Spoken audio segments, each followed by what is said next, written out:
The day Simonov was elected president was the happiest and proudest day of his life. For my part, I wanted only to be a humble shepherd. But who can deny it is the will of the people that I rule them? When critics ventured to point out that as Simonov had been the only candidate in the election, the results were hardly surprising. Simonov gave one of his trademark smiles, had their heads cut off and stuck on a spike outside the presidential palace. Again I ask, who can deny it is the will of the people that I rule them? This time, nobody disagreed. But not only could Simonov not stand any opposition in the present, the existence of previous rulers troubled him too. So he had all their paintings torn down and their statues smashed to pieces, and all of the history books burned. The fate of Simonistan, thus he had renamed the country, begins in the present. Do you see? The present. It is my gift to you. Now it was about this time there was a holy man meditating in the caves in the mountains near the city, where he had been for the last 50 years. He'd just finished his morning meditation routine of 8 hours, sat cross-legged since the sun had risen over the horizon. And he'd just completed his daily luxurious meal of half a banana when he felt a strange inner calling to leave his cave and go down the winding mountain road towards the city. As he entered, he saw the giant golden statues of Simonov in his various smiling poses, with all the poor gathered in the shadows below. He passed by the jails where the prisoners had to take turns to breathe at the windows. And finally he walked into the palace demanding an audience with Simonov himself. The president was carried out on a golden chair, and wiping the gravy from his mouth with a silken sleeve, he said, "Wise old man of the mountains, what have you come to teach me?" "How can the head live while the body starves? Your people fear you. Would you not rather win their love?" "And how might this be accomplished?" "You have only to look inside." Well, after Simonov had had the wise old man's head cut off and stuck on a spike outside the palace, he retired to his bedchamber to do some thinking. At length, he walked through to the marble bathroom and gazed at himself in the mirror there.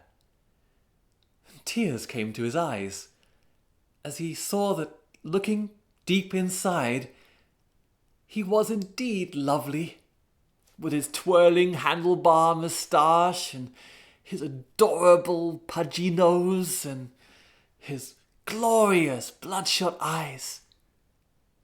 And he resolved in that moment never to look at anything else ever again.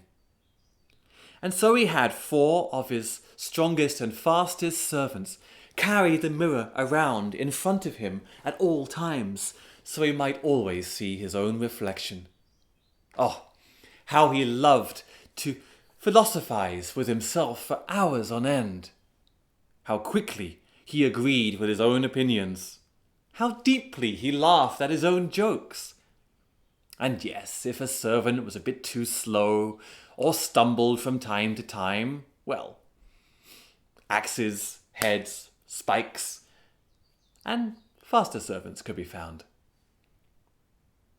But all-powerful though Simonov was, he had no control, of course, over the elements. And one day he was walking in the presidential gardens when storm clouds gathered, and the air quickly filled with hail, hailing down large pieces of ice which smashed the mirror into 1,000 pieces.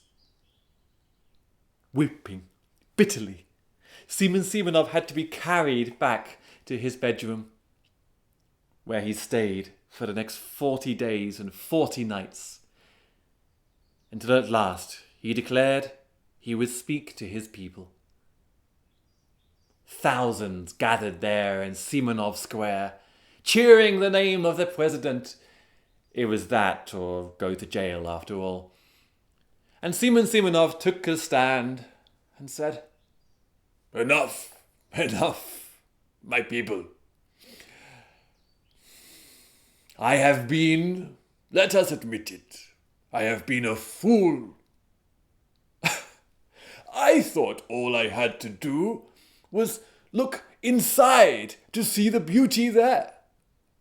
But now the time has come to see the beauty of Simonov in you too.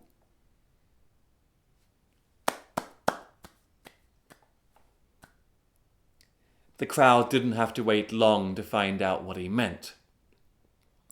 The police came around to every single house in the city with a large piece of cardboard with the shape of the president cut out inside it.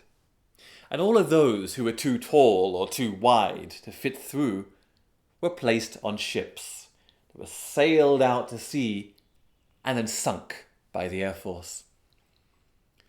The remaining population were told to change their appearance to resemble the president as much as possible.